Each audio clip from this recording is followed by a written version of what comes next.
بسم اللہ الرحمن الرحیم۔ فرعون اور اس کی خادمہ۔ حضور اکرم صلی اللہ علیہ وآلہ وسلم شب معراج میں بیت المقدس کی طرف جاتے ہوئے مصر کے قریب ایک مقام سے گزرے تو انہیں نہایت ہی اعلیٰ اور زبردست خوشبو آنے لگی۔ آپ صلی اللہ علیہ وآلہ وسلم نے حضرت جبرائیل علیہ السلام سے پوچھا کہ یہ خوشبو کیسی ہے؟ جواب ملا کہ فرعون کی بیٹی کی باندی مشاطہ اور اس کی اولاد کی قبر سے آ رہی ہے۔ پھر حضرت جبرائیل علیہ السلام نے اس کا قصہ بیان کیا کہ مشاطہ فرعون کی بیٹی کی خادمہ تھی اور وہ خفیہ طور پر اسلام لا چکی تھی۔ ایک دن فرعون کی لڑکی کو کنگھی کرتے ہوئے اس کے ہاتھ سے اتفاقاً کنگھی گر پڑی۔ وہ اٹھانے لگی تو اس کی زبان سے بے ساختہ بسم اللہ نکل گیا۔ اس پر شہزادی نے کہا، تو نے آج عجیب کلمہ بولا، رب تو میرے باپ فرعون ہی ہے، تو پھر تم نے یہ کس کا نام لیا ہے؟ اس نے جواب دیا، فرعون رب نہیں بلکہ رب وہ اللہ ہے جو مجھے اور تجھے اور فرعون کو روزی دیتا ہے۔ شہزادی نے کہا، اچھا تو میرے باپ کے سوا کسی اور کو اپنا رب مانتی ہے؟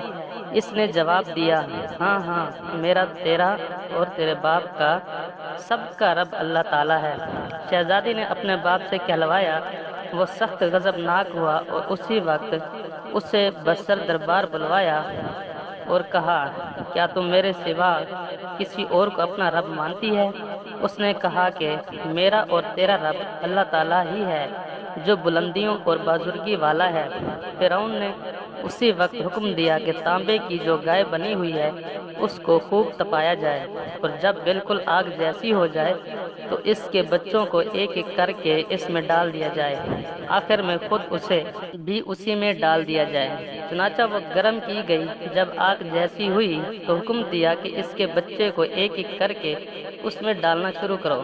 اس نے کہا، بادشاہ، ایک درخواست میری منظور کرو، وہ یہ کہ میری اور میرے ان بچوں کی ہڈیاں ایک ہی جگہ ڈال دینا۔ اس نے کہا، اچھا، تیرے کچھ حقوق ہمارے ذمہ ہیں، اس لیے یہ منظور ہے۔ اس کی دونوں بچیاں اس کی آنکھوں کے سامنے اس میں ڈال دی گئیں اور وہ فوراً جل کر راکھ ہو گئے۔ پھر سب سے چھوٹے کی باری آئی جو ماں کی چھاتی سے لگا ہوا دودھ پی رہا تھا۔ فرعون کے سپاہیوں نے اسے گھسیٹا تو اس نیک بندی کی آنکھوں تلے اندھیرا چھا گیا۔ اللہ تعالیٰ نے اس بچے کو اسی وقت زبان دے دی اور اس نے بآواز بلند کہا، اماں جان، افسوس نہ کر، اماں جان، ذرا بھی پس پیش نہ کرو، حق پر جان دینا ہی سب سے بڑی نیکی ہے۔ چنانچہ انہیں صبر آ گیا۔ اس بچے کو بھی آگ میں ڈال دیا گیا اور آخر میں ان کی ماں کو بھی اسی آگ میں جلا کر مار دیا۔ یہ خوشبو کی مہک اسی کے جنتی محل سے آ رہی ہے۔ سبحان اللہ، صدق اللہ العظیم۔ اس طرح کی ویڈیو دیکھنے کے لیے اس چینل کو سبسکرائب کریں، ویڈیو کو لائک کریں اور کمنٹ سیکشن میں جا کے اپنی رائے کا اظہار ضرور کریں۔